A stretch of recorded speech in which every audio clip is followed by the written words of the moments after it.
ഇന്ന് നമുക്ക് ചിരഞ്ജീവ എന്ന തെലുങ്ക് സിനിമയുടെ കഥ നോക്കിയാലോ? കഥയുടെ ചുരുക്കം എന്തെന്നാൽ, നായകനാണെങ്കിൽ എന്ത് കാര്യവും സ്പീഡിന് ചെയ്യും.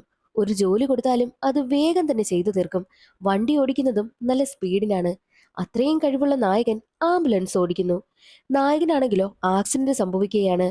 എന്നാൽ ആക്സിഡന്റിൽ നിന്നും പുറത്തു വന്ന നായകൻ ആരെ നോക്കിയാലും അവരുടെ തലയിലൊക്കെ ഗ്രീൻ ലൈൻ കാണുന്നു. മാത്രവുമല്ല, ഒരു നമ്പരും എഴുതിയിട്ടുണ്ട്. അതെന്താണെന്ന് അവന് മനസ്സിലാകുന്നതേയില്ല. എന്നാൽ പിന്നീടാണ് മനസ്സിലായത്, ആ ഒരു നമ്പരെല്ലാം അവരുടെ ആയുസിന്റെ കണക്കാണെന്ന്. എത്ര വയസ്സ് വരെ അല്ലെങ്കിൽ എത്ര സമയം വരെ അവർ ജീവിക്കുമെന്നുള്ളതാണ്. റെഡ് ലൈൻ കാണുന്നവരെല്ലാവരും കൃത്യസമയത്ത് മരണപ്പെട്ടു പോവുകയും ചെയ്യുന്നു. തനിക്ക് എന്താണ് സംഭവിക്കുന്നതെന്ന് നായകന് മനസ്സിലാകുന്നതേയില്ല. പിന്നീട് നായകന്റെ ജീവിതത്തിൽ എന്തൊക്കെ സംഭവിച്ചു, എന്തുകൊണ്ടായിരിക്കാം അവൻ ഇങ്ങനെ ആളുകളുടെ ആയുസ് അറിയുവാനായി കഴിയുന്നത് എന്നൊക്കെ അറിയണ്ടേ? എങ്കിൽ നമുക്ക് വേഗം സിനിമയുടെ കഥയിലേക്ക് കടക്കാം. അതിനു മുൻപായിട്ട് വീഡിയോ കാണുന്ന കൂട്ടുകാർ ഒന്ന് ലൈക്ക് ചെയ്യാനും വീഡിയോ ഒന്ന് ഹൈപ്പ് ചെയ്ത് സപ്പോർട്ട് ചെയ്യാനും മറക്കരുതേ. സിനിമ തുടങ്ങുമ്പോൾ സ്പീഡിൽ ആംബുലൻസ് ഓടിച്ചു പോകുന്ന നായകനായ ശിവയെ കാണിക്കുന്നു. എന്നാൽ റോഡിലൂടെ ഒരു പോത്ത് വരികയും ശിവയുടെ ആംബുലൻസ് ആക്സിഡന്റ് ആവുകയും ചെയ്തു. ഹോസ്പിറ്റലിലായിരുന്ന ശിവയ്ക്ക് ബോധം വീഴുകയാണ്. ശിവയ്ക്ക് ആക്സിഡന്റ് സംഭവിച്ചത് എങ്ങനെയാണെന്ന് CCTV ഫുട്ടേജ് ചെക്ക് ചെയ്തപ്പോഴോ ശിവ പറഞ്ഞത് റോഡിലൂടെ പോത്ത് വന്നു എന്നാണല്ലോ. പക്ഷെ അങ്ങനെയൊന്നുമില്ലായിരുന്നു. സ്ട്രെയിറ്റ് റോഡിലൂടെ പോകുന്ന ആംബുലൻസ് പെട്ടെന്ന് ആക്സിഡന്റ് ആവുകയാണ് ചെയ്തതും. ഹോസ്പിറ്റലിൽ നിന്നും ഡിസ്ചാർജ് ആയ ശിവ പുറത്തിറങ്ങുമ്പോൾ അവിടെ കാണുന്ന ആളുകളുടെ ഒക്കെ തലയിൽ നമ്പർ എഴുതി കാണിക്കുന്നു. പച്ച കളറിലാണ് എഴുതിയിരിക്കുന്നത്. എന്നാൽ ഒരാളുടെ തലയിൽ മാത്രം റെഡ് കളറിലാണ് 7 സെക്കൻഡ് എന്ന് എഴുതി കാണിച്ചത്. എന്താണെന്ന് ശിവയ്ക്ക് മനസ്സിലായതേയില്ല. ഉടനെ തന്നെ 7 സെക്കൻഡ് എന്ന് എഴുതിയ ആൾ 7 സെക്കൻഡ് ആയപ്പോഴേക്കും ആക്സിഡന്റ് ആയി മരണപ്പെട്ടു.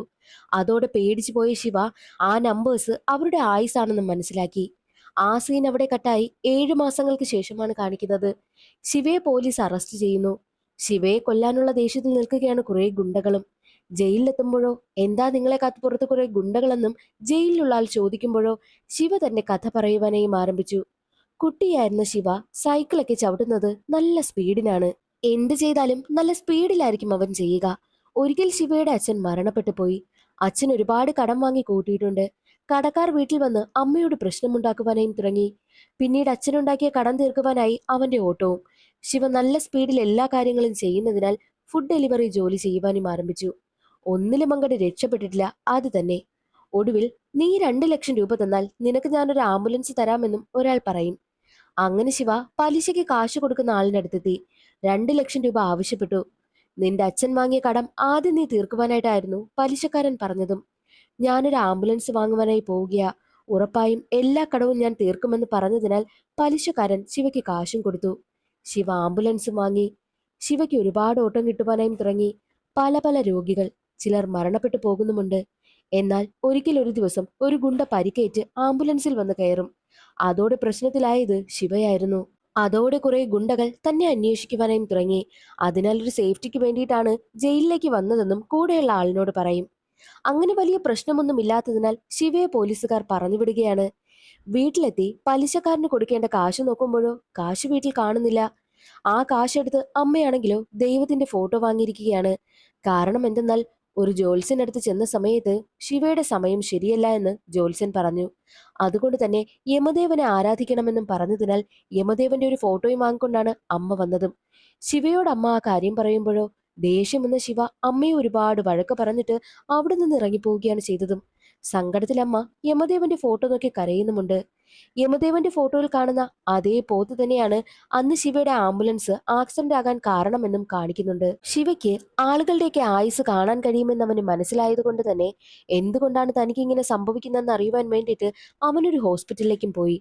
എന്നാൽ അവിടെ ആക്സിഡന്റ് ആയ ഒരു പയ്യനെ കൊണ്ടുവരും. ആ പയ്യന്റെ തലയിലും അവന്റെ ആയുസ് എഴുതി കാണിക്കുന്നത് ശിവ കണ്ടു. 10 62 വയസ്സ് കാണിക്കുന്നുണ്ട്. എന്നാൽ ഡോക്ടർ പറയുന്നത് ഏതാനും മണിക്കൂറുകൾക്കകം അവൻ മരണപ്പെടുമെന്നാണ്. അത് കേട്ടതും അവന്റെ അമ്മ പൊട്ടിക്കരയും. എന്നാൽ എല്ലാ കാര്യങ്ങളും അറിയാവുന്ന ശിവ അമ്മയ്ക്കടുത്തെത്തിയിട്ട്, നിങ്ങൾ കരയണ്ട, ദൈവം ഉറപ്പായിട്ടും നിങ്ങളുടെ പ്രാർത്ഥന കേൾക്കുമെന്നായിരുന്നു. സർജറി കഴിഞ്ഞതും ഡോക്ടർ പുറത്തു വന്നിട്ട് നിങ്ങളുടെ മകൻ രക്ഷപ്പെട്ടു എന്ന് പറയും. അതോടുകൂടി അമ്മയ്ക്ക് സമാധാനമായി. ശിവയ്ക്കും സന്തോഷമായി. ആ ഒരു സന്തോഷത്തിൽ ശിവ ഡോക്ടറിനെ കാണാതെ നേരെ വീട്ടിലേക്കും പോകുന്നുണ്ട്. വീട്ടിലെത്തിയ ശിവയാണെങ്കിൽ തന്റെ ആയുസ് തനിക്ക് അറിയാൻ കഴിയുമോ എന്ന് അറിയുവാൻ വേണ്ടിയിട്ട് കണ്ണാടിയിൽ ചെന്ന് നോക്കും. എന്നാൽ ശിവയുടെ ആയുസ് മാത്രം അവന് കാണാൻ കഴിയുന്നില്ല. അതേസമയം തന്നെ ശിവയുടെ അമ്മയും അവനൊരു പെൺകുട്ടിയെ ഇഷ്ടമാണ്, ദിവ്യ. അവളും അവിടേക്ക് വരുന്നുണ്ട്. അമ്മയുടെയും ദിവ്യയുടെയും ആയുസ് അവന് കാണുവാനായും കഴിയുന്നുണ്ട്. തന്റെ ആയുസ് തനിക്ക് എന്താ കാണാൻ കഴിയാത്തതെന്നും ശിവ ചിന്തിക്കും. അതിനുശേഷം ഒരു MLA ആണ് കാണിക്കുന്നത്. MLAക്ക് മന്ത്രിയാകണമെന്ന് വല്ലാത്ത ആഗ്രഹം. അതുകൊണ്ട് തന്നെ എല്ലാവരെയും ഒരുപാട് വിരട്ടുകയും ഒക്കെ ചെയ്യുന്നുണ്ട്. അതിനുശേഷം ശിവയാണ് കാണിക്കുന്നത്. ശിവയ്ക്കിപ്പോൾ ഒരാൾ എത്ര നാൾ ജീവിക്കുമെന്നും എത്ര നാൾ കഴിഞ്ഞ് മരിക്കുമെന്നുമൊക്കെ അറിയാവുന്നത് കൊണ്ട് അത് വെച്ച് കാശുണ്ടാക്കുവാനായിട്ടും ശിവ തീരുമാനിക്കുന്നു. ശിവ ടാർഗറ്റ് ചെയ്യുന്നത് റെഡ് ലൈൻ കാണിക്കുന്ന ആളുകളെയാണ്. ചില ആളുകൾ എത്ര ദിവസങ്ങൾക്ക് ശേഷം മരണപ്പെടുമെന്ന് ശിവയ്ക്ക് അറിയാമല്ലോ. അതുകൊണ്ട് തന്നെ റെഡ് ലൈൻ കാണിക്കുന്ന ആളുകളുടെ അടുത്ത് എല്ലാവരുടെ പോയിട്ട് നിങ്ങൾ ഇത്ര ദിവസത്തിനകം മരിക്കും, കാശ് തന്നു കഴിഞ്ഞാൽ ഞാൻ രക്ഷിക്കാമെന്നൊക്കെ ശിവ പറയുന്നു. പക്ഷെ ആരും അത് മൈൻഡ് ചെയ്യുന്നതേയില്ല. എന്നാൽ ശിവയ്ക്കാണെങ്കിലോ ആ റെഡ് ലൈൻ കാണിക്കുന്ന ആളുകളുടെ മരണത്തെ തടയാനും കഴിയുന്നില്ല. എത്ര ദിവസം കഴിഞ്ഞ് എത്ര മണിക്കൂറുകൾ കഴിഞ്ഞ് മരിക്കുമെന്ന് എഴുതി കാണിച്ചോ കൃത്യസമയമായപ്പോഴേക്കും അവർ മരണപ്പെട്ടു. ശിവയ്ക്ക് ആരുടെയും മരണത്തെ തടയാനൊന്നും കഴിയത്തില്ലല്ലോ. അതിന്റെ ദേഷ്യത്തിലായിരുന്നു അവനും. അങ്ങനെ നടന്നു പോകുന്ന സമയത്താണ് ഇലക്ഷൻ പ്രചരണം അവൻ കാണുന്നത്. അതിൽ സ്ഥാനാർത്ഥിയായി നിൽക്കുന്ന ആളിന്റെ തലയിൽ 7 ദിവസത്തിനകം മരണപ്പെടുമെന്ന് എഴുതിയിരിക്കുന്നതും ശിവ കാണുന്നുണ്ട്. ശിവയാണെങ്കിൽ അതിങ്ങനെ നോക്കി നിൽക്കുകയാണ്. അതിനുശേഷം നേരെ വരുന്നത് തന്റെ കാമുകിയായ ദിവ്യയുടെ വീട്ടിലേക്കും. ദിവ്യയുടെ വീടിന് പുറത്തായിട്ട് ഒരുപാട് സാധനങ്ങളൊക്കെ ചിതറി കിടക്കുന്നുണ്ട്. ദിവ്യയുടെ വീട്ടില് ആരോ വന്ന് പ്രശ്നമുണ്ടാക്കിയിട്ടുണ്ട് എന്നുള്ള കാര്യം ശിവയ്ക്ക് മനസ്സിലായി. ശിവ വരുന്ന സമയത്ത് ഒരു സ്ഥാനാർത്ഥിയെ കണ്ടില്ലേ? അയാളുടെ കയ്യിൽ നിന്നാണ് ദിവ്യയുടെ അച്ഛൻ ഒരുപാട് കാശ് വാങ്ങിയതും. അതുകൊണ്ടാണ് അയാൾ ഇപ്പോൾ വന്ന് പ്രശ്നമുണ്ടാക്കിയത്. എത്രയും വേഗം വീടൊഴിഞ്ഞു കൊടുക്കണമെന്ന് വിരട്ടിയിട്ടൊക്കെയാണ് അയാൾ അവിടെ നിന്ന് പോയതും. മാത്രവുമല്ല, അയാൾ സ്ഥാനാർത്ഥിയാകുന്നതിന് മുൻപ് തന്നെ പേര് കേട്ട ഗുണ്ടയായിരുന്നുവെന്നും ഒരുപാട് പേരെ ടോർച്ചർ ചെയ്യുമായിരുന്നുവെന്നും ശിവ അറിയുന്നു.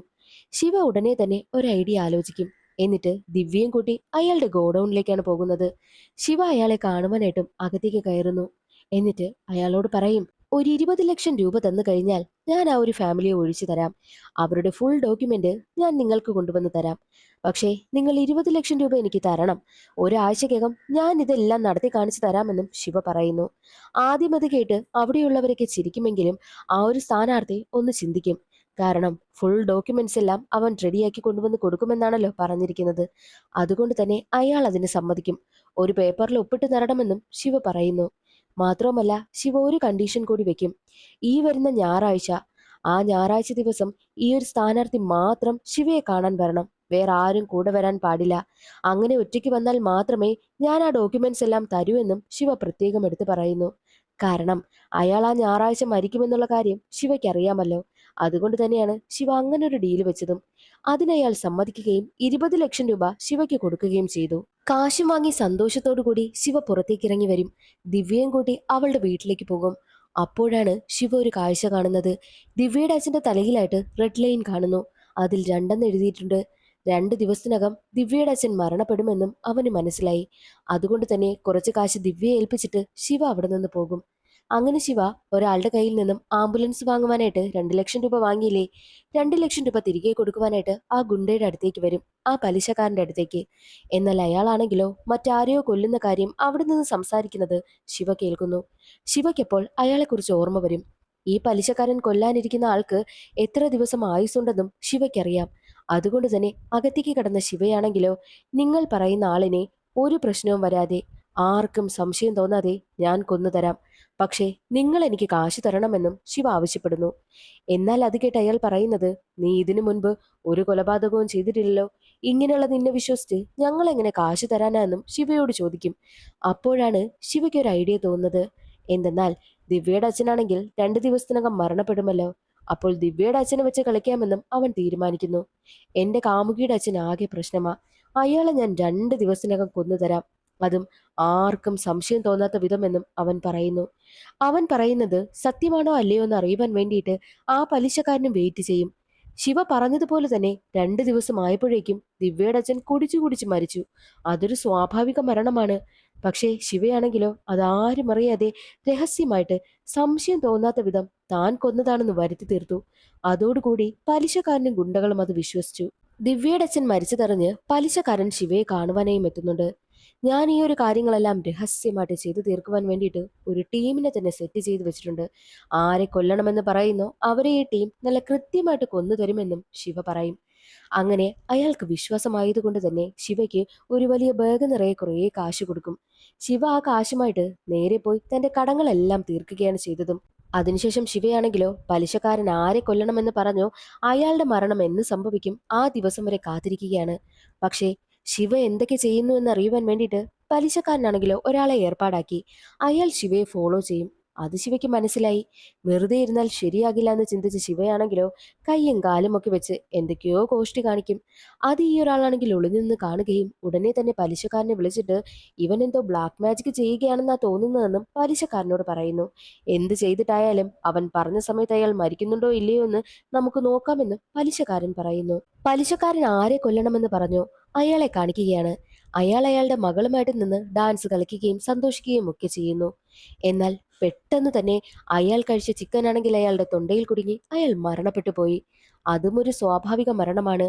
പക്ഷേ ശിവ നൈസിനെ ആരും അറിയാതെ സംശയം തോന്നാത്ത വിധം കൊന്നതാണെന്ന് ആക്കി തീർത്തു.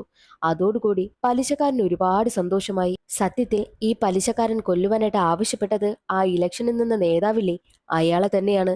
അയാളാണ് കൃത്യസമയത്ത് മരിക്കുമെന്ന് ശിവയ്ക്ക് അറിയാമല്ലോ. ശിവ രണ്ട് പ്ലാൻ ചെയ്തു. അത് രണ്ടും കൃത്യമായിട്ട് നടന്നു. അയാളുടെ കയ്യിൽ നിന്നും ശിവയ്ക്ക് കാശ് കിട്ടി. ദേ ഇപ്പോൾ പലിശക്കാരന്റെ കയ്യിൽ നിന്നും കാശ് കിട്ടി. എന്നാൽ ഇപ്പോൾ ആ നേതാവാണെങ്കിലോ മരണപ്പെടുകയും ചെയ്തു. അയാളുടെ വായിൽ ചിക്കൻ കുടുങ്ങിയാണ് മരണപ്പെട്ടതെന്ന് പുറത്തറിയണ്ട എന്നും പാർട്ടി നേതാക്കൾ എല്ലാവരും തീരുമാനിച്ച് അത് ഒളിപ്പിക്കുകയാണ്. പക്ഷേ പലിശക്കാരൻ കരുതിയിരിക്കുന്നത് ശിവ കൊന്നതാണെന്നും. ശിവയെ കാണുന്ന പലിശക്കാരൻ നിങ്ങൾ എന്ന് എന്നോടൊപ്പം തന്നെ നിൽക്കണം, എനിക്ക് അതാണ് സൗകര്യമെന്നും അയാൾ പറയുമ്പോഴോ നീ പേടിക്കണ്ട, നിന്റെ ജീവന് ഒരാപത്തും വരില്ല, നീ ഒരുപാട് നാൾ ജീവിക്കുമെന്നും ശിവ പറഞ്ഞിട്ട് പോകുന്നു. ആ ഒരു പലിശക്കാരന് ഇനി 3 വർഷം കൂടി ആയുസുണ്ട് എന്നുള്ള കാര്യം ശിവയ്ക്ക് മനസ്സിലായി. അങ്ങനെ ആ പലിശക്കാരനാണെങ്കിൽ ആ നേതാവ് മരിച്ചത് കൊണ്ട് തന്നെ അടുത്ത ഇലക്ഷന് നിൽക്കുവാനായിട്ട് അയാൾ സ്ഥാനാർത്ഥിയായിട്ടും കയറും. അങ്ങനെ ശിവ വീട്ടിലേക്ക് എത്തുകയാണ്. ശിവയുടെ വീടിന് ഓപ്പോസിറ്റ് ആയിട്ട് ഒരു ഭാര്യയും ഭർത്താവും താമസിക്കുന്നുണ്ട്. അതിൽ ആ ഭർത്താവാണെങ്കിൽ ഒരു മീറ്റിങ്ങിന് പോകുവാനായിട്ട് ഇറങ്ങുന്നു. എന്നാൽ അയാളുടെ തലയിൽ റെഡ് ലൈൻ കാണിക്കുകയാണ്. 2 ദിവസം കൂടി മാത്രമേ അയാൾക്ക് ആയുസുള്ളൂ എന്നും ശിവയ്ക്ക് മനസ്സിലായി. നിങ്ങൾ ഈ ഒരു മീറ്റിങ്ങിന് പോകണോ, അത്യാവശ്യമാണോ, പോകണ്ട എന്നൊക്കെ ശിവ പറയുമ്പോഴും കേൾക്കാതെ അയാൾ മീറ്റിങ്ങിന് പോകും. 2 ദിവസം കഴിഞ്ഞ് അയാളുടെ ഡെഡ് ബോഡിയാണ് തിരികെ വന്നതും. ആക്സിഡന്റായി അയാൾ മരണപ്പെട്ടു പോയി. എന്നാൽ ഭർത്താവില്ലാത്ത ലോകത്ത് ഇനി ഞാൻ ജീവിച്ചിരിക്കില്ല എന്ന് പറഞ്ഞ് അയാളുടെ ഭാര്യയും തൂങ്ങി മരിക്കുകയും ചെയ്തു. ആ ഒരു കാര്യം ശിവയുടെ മനസ്സിനെ വല്ലാതെ ബാധിച്ചു. അവന് വല്ലാത്ത സങ്കടം. ആ ഒരു സങ്കടത്തിൽ വീട്ടിലിരിക്കുന്ന സമയത്ത് അവനടുത്തേക്ക് ദിവ്യ വരും. എന്താ ഇത്ര സങ്കടപ്പെട്ടിരിക്കുന്നത്, നമുക്ക് എവിടെയെങ്കിലും അമ്പലങ്ങളിലോ വല്ലതും പോയാലോ എന്നും ദിവ്യ ചോദിക്കുന്നുണ്ട്. ശിവയും അതിന് സമ്മതിക്കും. അതേ സമയമായിരുന്നു ശിവയുടെ അമ്മ അവിടേക്ക് വരുന്നത്. ഏതെങ്കിലും ക്ഷേത്രത്തിൽ, അതായത് ഏതെങ്കിലും പുണ്യസ്ഥലത്ത് നിനക്ക് പോകണമെങ്കിൽ അത് നീ മാത്രം വിചാരിച്ചാൽ പോരാ, അവിടെ ഇരിക്കുന്ന ദൈവം കൂടി വിചാരിക്കണമെന്നും ശിവയോട് അമ്മ പറയുന്നു. അതേ സമയമായിരുന്നു അവരുടെ വീടിന് പുറത്തായിട്ട് ആരോ വന്നു നിന്ന് വിളിക്കുന്നതും. ഒരു റെയർ ആയിട്ടുള്ള ബ്ലഡ് ഗ്രൂപ്പിലെ ബ്ലഡ് കിട്ടിയിട്ടുണ്ട്. ഒരു ഹോസ്പിറ്റലിലേക്ക് അത് കൊണ്ടുവന്ന് എത്തിക്കണം. ഹോസ്പിറ്റലിൽ എത്തണമെങ്കിൽ 150 കിലോമീറ്റർ ദൂരമുണ്ട്. ഈ നാട്ടിലെ ഏറ്റവും സ്പീഡിന് വണ്ടി ഓടിക്കുന്നത് നീ മാത്രമല്ലേ ഉള്ളൂ. നീ കഴിഞ്ഞാൽ വേറെ ആരുമില്ല. അതാ നിന്നെ വിശ്വസിച്ച് വന്നത്. നീ എങ്ങനെയെങ്കിലും സഹായിക്കണമെന്നും അയാൾ പറയുന്നു. അങ്ങനെ ശിവ ആ ഒരു ബ്ലഡുമായിട്ട് നേരെ ഹോസ്പിറ്റലിലേക്കും തന്റെ ആംബുലൻസിൽ പോവുകയാണ്. തിരിച്ചു വരാൻ നോക്കുന്ന സമയത്ത് ആംബുലൻസ് പഞ്ചറായിപ്പോയി. അത്രയ്ക്കും സ്പീഡിനാണല്ലോ വന്നത്. അതുകൊണ്ട് തന്നെ വേറെ വഴിയില്ലാതെ അതുവഴി വന്നൊരു സ്കൂട്ടർകാരനോട് ബസ് സ്റ്റാൻഡിൽ ഇറക്കി തരുമോ എന്ന് ചോദിക്കും. എന്നാൽ അയാൾക്കാണെങ്കിൽ നന്നായിട്ട് ചെവി കേൾക്കാൻ കഴിയാത്തത് കൊണ്ട് തന്നെ അയാൾ ഒരു അമ്പലത്തിൽ കൊണ്ടുവന്ന് ഇറക്കി വിട്ടിട്ടാണ് പോകുന്നത്. ബസ് സ്റ്റാൻഡിൽ ഇറക്കാൻ പറഞ്ഞിട്ട് ഇയാളെന്തിനാ എന്നെ കൊണ്ടുവന്ന് ഈ അമ്പലത്തിൽ ഇറക്കി വിട്ടതെന്നും ശിവ ചിന്തിക്കുന്ന സമയത്താണ് അമ്മ പറഞ്ഞ കാര്യം ഓർമ്മ വരുന്നത്. ഒരു പുണ്യ സ്ഥലത്ത് പോകണമെങ്കിൽ അത് നമ്മൾ മാത്രം വിചാരിച്ചാൽ പറ്റില്ല, അവിടെ ഇരിക്കുന്ന ദൈവം കൂടി വിചാരിക്കണമെന്നും അമ്മ പറഞ്ഞത് അവന് ഓർമ്മ വരും. അകത്തേക്ക് കടക്കുന്ന സമയത്ത് ഒരു സ്വാമി എല്ലാവർക്കും ക്ലാസ് എടുക്കുന്നത് ശിവ കാണുന്നു. യമദേവനെ കുറിച്ചാണ് സ്വാമി ക്ലാസ് എടുക്കുന്നതും. രണ്ടേ രണ്ട് സ്ഥലത്ത് മാത്രമേ യമദേവനെ പൂജിക്കുന്നുള്ളൂ. അതിലൊരു ക്ഷേത്രത്തിലേക്കാണ് ശിവ ഇപ്പോൾ എത്തിപ്പെട്ടിരിക്കുന്നതും. ഒരു കഥയിലൂടെയാണ് യമദേവനെ കുറിച്ച് എല്ലാവർക്കും സ്വാമി പറഞ്ഞു കൊടുക്കുന്നതും. ക്ലാസ് എടുത്ത് കഴിഞ്ഞതും സ്വാമിക്കടുത്തേക്ക് ശിവ ചെല്ലുന്നുണ്ട്. എന്നിട്ട് ശിവയുടെ കാര്യങ്ങളെല്ലാം സ്വാമിയോട് പറയും. ശിവയ്ക്ക് അങ്ങനെ ഒരു കഴിവുണ്ടെന്ന് ശിവ പറഞ്ഞതുകൊണ്ട് തന്നെ സ്വാമി പറയും, നിനക്കൊരു വരം കിട്ടിയിരിക്കുകയാണ്. ആ വരം നീ എങ്ങനെ ഉപയോഗിക്കണമെന്ന് നീ തന്നെ തീരുമാനിക്കണം. അത് നന്നായിട്ട് ഉപയോഗിക്കാനും പറ്റും, മോശമായിട്ട് ഉപയോഗിക്കാനും പറ്റും. എത്രമാത്രം നീ നല്ല കാര്യങ്ങൾക്ക് വേണ്ടിയിട്ട് ആ ഒരു പവർ ഉപയോഗിക്കുന്നോ, ദൈവം അത്രയും നിന്നോടൊപ്പം ഉണ്ടാകും. നിന്നെ ദൈവവും സഹായിക്കുമെന്നും സ്വാമി പറയുന്നു. ശക്തി ഒരു പോസിറ്റീവ് എനർജി കിട്ടിയതുപോലെ അവിടെ നിന്ന് പോവുകയാണ്. അങ്ങനെ ശക്തി ദിവ്യയോടൊപ്പം ഒരു സ്ഥലത്ത് വരുന്ന സമയത്ത് അവിടെ ഒരുപാട് കുട്ടികൾ കൂടി നിൽക്കുന്നതായി കാണും. എന്നാൽ ആ കുട്ടികളുടെ തലയിലെല്ലാം റെഡ് ലൈൻ കാണുന്നുണ്ട്. അവർക്ക് ഒരു ദിവസം മാത്രമാണ് ആയുസുള്ളതെന്നും അവന് മനസ്സിലായി. അല്ല, ഒന്നോ രണ്ടോ പേർക്ക് ഒരു ദിവസത്തേക്ക് മാത്രമേ ആയുസുള്ളൂ എന്ന് കാണിക്കുന്നത് ശരിയാ. ഇതെന്താ ഇത്രയും പേർക്ക് ആയുസ് കുറവാണെന്നും ഒരു ദിവസമാണെന്നും കാണിക്കുന്നത്? ഇതിനിടയിൽ എന്തോ പ്രശ്നമുണ്ട്. അത് കണ്ടെത്തണമെന്നും ശക്തി തീരുമാനിക്കുന്നു. നിങ്ങൾ എല്ലാവരും എവിടെ പോവുകയാണെന്ന് ആ പിള്ളേരോടൊക്കെ ചോദിക്കുന്ന സമയത്ത് അവരുടെ കൂടെ ഉണ്ടായിരുന്ന സ്ത്രീ പറഞ്ഞത്, അടുത്ത ദിവസം എംഎൽഎയുടെ മീറ്റിംഗ് നടക്കുകയാണ്. അവിടേക്കൊരു പ്രോഗ്രാമിൽ പങ്കെടുക്കാനായി പോവുകയാണ് ഈ കുട്ടികളെന്നാണ് അവർ പറഞ്ഞതും. ശക്തിക്ക് എന്തൊക്കെയോ സംശയം തോന്നുന്നു. ശക്തി അങ്ങനെ നേരെ പോകുന്നത് എംഎൽഎയുടെ മീറ്റിംഗ് സംഘടിപ്പിച്ച ആ സ്ഥലത്തേക്കാണ്. അവിടെ സംശയിക്കത്തക്ക രീതിയിൽ ഒന്നും തന്നെ അവൻ കണ്ടതേയില്ല. അതുകൊണ്ട് തന്നെ അവൻ നേരെ പോകുന്നത് പോലീസ് സ്റ്റേഷനിലേക്കായിരുന്നു. നാളെ എംഎൽഎയുടെ മീറ്റിംഗ് നടക്കാൻ പോകുന്നിടത്ത് എന്തോ അപകടം സംഭവിക്കാൻ പോകുന്നു എന്ന് അവൻ പറയുമ്പോൾ പോലീസുകാരും മൈൻഡ് ചെയ്യുന്നതേയില്ല. അതുകൊണ്ട് തന്നെ ശക്തി പോലീസുകാരുടെ ഉയർന്ന ഉദ്യോഗസ്ഥനെ ഫോൺ വിളിച്ചിട്ട്, എംഎൽഎ മീറ്റിംഗ് നടക്കുന്ന സ്ഥലത്ത് ബോംബ് വെച്ചിട്ടുണ്ട്. നാളെ അത് ബ്ലാസ്റ്റ് ആകും. അതിനു മുൻപ് എന്തെങ്കിലും ചെയ്യണമെന്നും അവൻ പറയുന്നു. ആരാണ് വിളിച്ചതെന്നൊന്നും പോലീസുകാർക്ക് മനസ്സിലാകുന്നതേയില്ല. അതുകൊണ്ട് തന്നെ മീറ്റിംഗ് നടക്കുന്നിടത്ത് ബോംബ് വെച്ചിട്ടുണ്ട് എന്നൊരു ന്യൂസ് അവിടെ വ്യാപിക്കുകയും ചെയ്യുന്നു. ആ ഒരു കാര്യം എംഎൽഎ അറിയുകയാണ്. എംഎൽഎക്ക് വല്ലാതെ ദേഷ്യം വരും. ദേഷ്യം വരുവാനായിട്ട് ഒരു കാരണമുണ്ട്. എന്തെന്നാൽ എംഎൽഎക്ക് എങ്ങനെയെങ്കിലും മന്ത്രിയാവണം. മന്ത്രിയാവണമെങ്കിൽ എന്തെങ്കിലും സിമ്പതി ക്രിയേറ്റ് ചെയ്യണം. ആളുകളുടെ വോട്ടൊക്കെ കിട്ടണം. അതിനു വേണ്ടിയിട്ട് എംഎൽഎ മീറ്റിംഗ് നടത്തുന്ന സ്ഥലത്ത് ബോംബ് വെച്ചിട്ടുണ്ട്. അതും എംഎൽഎയുടെ അറിവോട് കൂടിയാണ്. അത് ബ്ലാസ്റ്റായി ഒരുപാട് പേർ മരിക്കും. അതിൽ നിന്ന് എങ്ങനെയെങ്കിലും എംഎൽഎ രക്ഷപ്പെട്ടു പോകും. ആ ഒരു സിമ്പതി വെച്ച് വോട്ട് പിടിക്കാനായിട്ട് എംഎൽഎ പ്ലാൻ ചെയ്യുന്നു. അത് ആ ഒരു പലിശക്കാരനായിട്ടുള്ള ആളില്ലേ, നേതാവായി നിൽക്കുവാനായി പോകുന്ന, അയാളാണെങ്കിൽ ബാത്റൂമിൽ നിന്ന് ഒളിഞ്ഞു കേൾക്കും. അയാൾ ബാത്റൂമിൽ ഉണ്ടായിരുന്ന കാര്യം എംഎൽഎക്ക് അറിയില്ലായിരുന്നു. എന്നാൽ അയാൾ പുറത്തേക്ക് ഇറങ്ങി വരും. എംഎൽഎ അയാളെ കാണുകയും ചെയ്യുന്നുണ്ട്. എന്നാൽ അയാളാണെങ്കിൽ നൈസായിട്ട് ഇലക്ഷന്റെ കാര്യമൊക്കെ പറഞ്ഞിട്ട് അവിടെ നിന്ന് പോവുകയാണ് ചെയ്തതും. എന്നാൽ ഇപ്പോൾ എംഎൽഎ ആ ഒരു ബോംബ് ബ്ലാസ്റ്റ് പ്ലാൻ ചെയ്തിരുന്ന കാര്യം പുറത്തായതറിഞ്ഞ് എംഎൽഎക്ക് വല്ലാതെ ദേഷ്യം വരും. ആ ഒരു പലിശക്കാരനാണോ ഇതിന് പിന്നിലെന്നും അയാൾക്ക് സംശയമുണ്ടാകുന്നു. എന്നാൽ പിന്നീടാണ് നമ്മുടെ ശിവയാണ് ഇതിനെല്ലാം കാരണമെന്നും എംഎൽഎ അറിഞ്ഞതും. ശിവയെ കൊണ്ടുവന്ന് കെട്ടിയിട്ടിട്ട് ഒരുപാട് തല്ലുന്നു. നീ എന്തിനാ ഇതിന് പിന്നിലൊക്കെ ഇടപെടുന്നതെന്ന് ചോദിച്ചിട്ടാണ് അവനെ തല്ലുന്നതും. എന്നാൽ അതേ സമയം തന്നെ എംഎൽഎയുടെ കയ്യിലായിട്ട് ഒരു ദൈവത്തിന്റെ ഫോട്ടോ ടാറ്റു ചെയ്തിരിക്കുന്നത് അവൻ കാണുന്നു. ആ എംഎൽഎ ആ ദൈവത്തിനെയാണ് ആരാധിക്കുന്നതെന്നുള്ള കാര്യം ശിവയ്ക്ക് മനസ്സിലായി. ശിവ ജയിലിലായിരിക്കുന്ന സമയത്ത് ആ ദൈവത്തിനെ ആരാധിക്കുന്ന ഒരു സ്വാമിയും ജയിലിലുണ്ടായിരുന്നു. അയാൾ പറഞ്ഞ കുറെ കാര്യങ്ങൾ ശിവയ്ക്ക് ഓർമ്മ വരും. മാത്രവുമല്ല, എംഎൽഎയുടെ കൂടെ നിൽക്കുന്ന ഒരു പയ്യൻ, അവൻ ഏതാനും മിനിറ്റുകൾ മാത്രമാണ് അവന്റെ ആയുസെന്നും ശിവയ്ക്ക് മനസ്സിലായി. അത് വെച്ചൊരു കളി കളിച്ചാലോ എന്നും ശിവ തീരുമാനിക്കുന്നു. ശിവ ഉടനെ തന്നെ എംഎൽഎയോട് പറയും, എംഎൽഎ ആരാധിക്കുന്ന ആ ഒരു ദൈവം ശിവയുടെ ദേഹത്ത് കൂടിയെന്നും, നീ ആ ഒരു ബോംബ് ബ്ലാസ്റ്റ് പ്ലാൻ ചെയ്തിരിക്കുകയല്ലേ, നിന്റെ കൂടെയുള്ള ഒരാൾ ഇപ്പോൾ തന്നെ മരിക്കുമെന്ന് പറഞ്ഞ് ആ പയ്യനെ ചൂണ്ടിക്കാണിച്ചു. അവനെ ചൂണ്ടിക്കാണിച്ച അതേ സമയം തന്നെ അവൻ എവിടെയാണോ ഇരുന്നത് അതിന് മുകളിൽ നിന്നും താഴേക്ക് വന്നു വീണ് മരണപ്പെട്ടു. അത് കണ്ടതും എംഎൽഎക്ക് വല്ലാതെ പേടിയായി. എംഎൽഎ വിശ്വസിച്ചു ശിവയുടെ ദേഹത്ത് താൻ ആരാധിക്കുന്ന ദൈവമാണ് കൂടിയതെന്ന്. ദൈവമേ, ഞാൻ എന്താ ചെയ്യേണ്ടത്? അങ്ങ് പറയുന്നത് എന്ത് ഞാൻ ചെയ്യാമെന്നും എംഎൽഎ പറയുന്നു. അങ്ങനെയാണെങ്കിൽ നീ പ്ലാൻ ചെയ്തിരിക്കുന്ന ആ ഒരു ബോംബ് ബ്ലാസ്റ്റ് നിർത്തണം. ആർക്കും ഒന്നും സംഭവിക്കാൻ പാടില്ല എന്നും ശിവ പറയുന്നു. ഉടനെ ഞാൻ ചെയ്യാമെന്നും എംഎൽഎ പറയും. എന്നിട്ട് ദൈവം കൂടിയാൽ എങ്ങനെയാണോ നടന്നു പോകുന്നത് അതുപോലെ തന്നെ ശിവ അവിടെ നിന്ന് നടന്നു പോവുകയും ചെയ്യുന്നു. ശിവ പറഞ്ഞതനുസരിച്ച് എംഎൽഎ ബോംബ് ബ്ലാസ്റ്റ് ക്യാൻസൽ ചെയ്തു. വീട്ടിലെത്തി ന്യൂസ് ചാനൽ കാണുന്ന ശിവ എംഎൽഎ അറസ്റ്റ് ചെയ്തു എന്ന വാർത്ത കാണുകയാണ്. എങ്ങനെയാണത് സംഭവിച്ചെന്നാൽ, ശിവയെ പിടിച്ചുകൊണ്ടുവന്ന് കെട്ടിയിട്ട് ബോംബ് ബ്ലാസ്റ്റിനെ കുറിച്ച് പറഞ്ഞ് എംഎൽഎ തല്ലുന്നതെല്ലാം ആ പലിശക്കാരനാണെങ്കിൽ വന്നു നിന്ന് ഒളിച്ച് കാണുന്നുണ്ടായിരുന്നു. കാണുക മാത്രമല്ല, അതെല്ലാം മൊബൈലിൽ വീഡിയോ ഷൂട്ട് ചെയ്ത് കൊണ്ടുപോവുകയും ചെയ്തു. അത് പോലീസിനെ കാണിക്കുകയും അത് മീഡിയയിലെല്ലാം വൈറലായതോടു കൂടിയാണ് എംഎൽഎ എങ്ങനെയുള്ള ആളാണെന്നും ലോകത്തിന് ബോധ്യമായതും എംഎൽഎ അറസ്റ്റ് ചെയ്തതും. അതെല്ലാം കണ്ട് ശിവ സന്തോഷത്തോടു കൂടി ഇരിക്കുന്ന സമയമായിരുന്നു ശിവയെ കാണുവാനായിട്ട് ആ പലിശക്കാരൻ വരുന്നതും. പലിശക്കാരനാണെങ്കിൽ വിജയിച്ചിരിക്കുന്നു. അയാളാണെങ്കിൽ ആ സന്തോഷത്തിൽ ശിവയ്ക്ക് വന്ന് മാലയൊക്കെ ഇട്ടുകൊടുത്തിട്ടാണ് പോകുന്നതും. ശിവയ്ക്കും ഒരുപാട് സന്തോഷമായി. ഈ ശിവ ജനിച്ച സമയത്ത് ശിവയുടെ വീട്ടിലേക്ക് ഒരു അഘോരിയെ പോലുള്ള ഒരാൾ വന്നിരുന്നു. എന്നിട്ട് പറയുന്നുണ്ട്, ഇവൻ ദൈവത്തിന്റെ കുട്ടിയാണ്, ഇവൻ ഒരുപാട് കഴിവുകളും ശക്തികളും ഉള്ള ആളാണെന്നും ഒരു അഘോരി പറഞ്ഞിട്ട് പോവുകയുണ്ടായി. എന്നാൽ ഇപ്പോൾ അതേ അഘോരി തന്നെ ശിവയ്ക്കടുത്തേക്ക് വരികയാണ്. നിനക്ക് ദൈവത്തിന്റെ ശക്തിയുണ്ട്, നീ ദൈവത്തിന്റെ കുട്ടിയാണ്, ദൈവാനുഗ്രഹമുള്ളത് കൊണ്ടാണ് നീ ഒരുപാട് നല്ല കാര്യങ്ങൾ ചെയ്തത്, നീ ഒരു ചിരഞ്ജീവിയാണ്, നമ്മുടെ യാത്രയ്ക്ക് സമയമായി എന്ന് പറഞ്ഞ് അവന്റെ കൈയും പിടിച്ചുകൊണ്ട് അയാൾ പോവുകയും ചെയ്യുന്നു. അതോടുകൂടി സിനിമയുടെ കഥ അവിടെ അവസാനിക്കുകയാണ്. ഇന്നത്തെ ഈ ഒരു വീഡിയോ എല്ലാവർക്കും ഇഷ്ടമായി എന്ന് കരുതുന്നു.